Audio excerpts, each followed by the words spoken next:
বাংলা ঝাড়খণ্ড সীমান্তে আলু বোঝাই 12 চাকার গাড়িতে পলিথিনের চালান দেখানোয় আটক করল আসানসোল বারাবণী থানার পুলিশ। শুক্রবার রাত্রে বাংলা ঝাড়খণ্ড বর্ডার অর্থাৎ রুনাকুড়া ঘাটে একটি 12 চাকা গাড়ি বাংলা থেকে ঝাড়খণ্ড যাচ্ছিল। সেই সময় বারাবণী থানার পুলিশ দাঁড় করিয়ে তার বৈধ কাগজপত্র দেখতে চায় এবং ড্রাইভারের থেকে জানতে চায় যে কি লোড আছে এবং কোথায় যাচ্ছে। ড্রাইভার বলে ওঠে আলু লোড আছে, কিন্তু যে রোড চালান সেটিতে পরিষ্কারভাবে লেখা আছে পলিথিন। তারপর পুলিশ গাড়িটিকে আটক করে থানায় নিয়ে যায়। শনিবার সকালবেলায় গাড়ি চালক এবং খালাসিকে আসানসোল কোর্টে পাঠিয়ে দেওয়া হয়।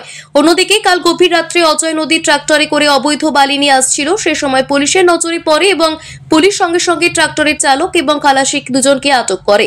শনিবার এই দুজনকেও আসানসোল কোর্টে চালান করা হয়।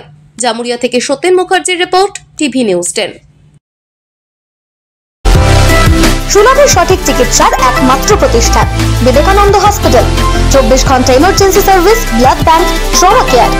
আপনাদের সেবায় আমরা তৎপর।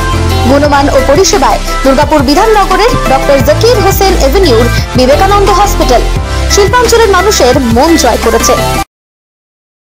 সবার আগে খবরের আপডেট পাওয়ার জন্য সাবস্ক্রাইব করুন আমাদের ইউটিউব চ্যানেল এবং ক্লিক করুন বেল নোটিফিকেশন আইকনে।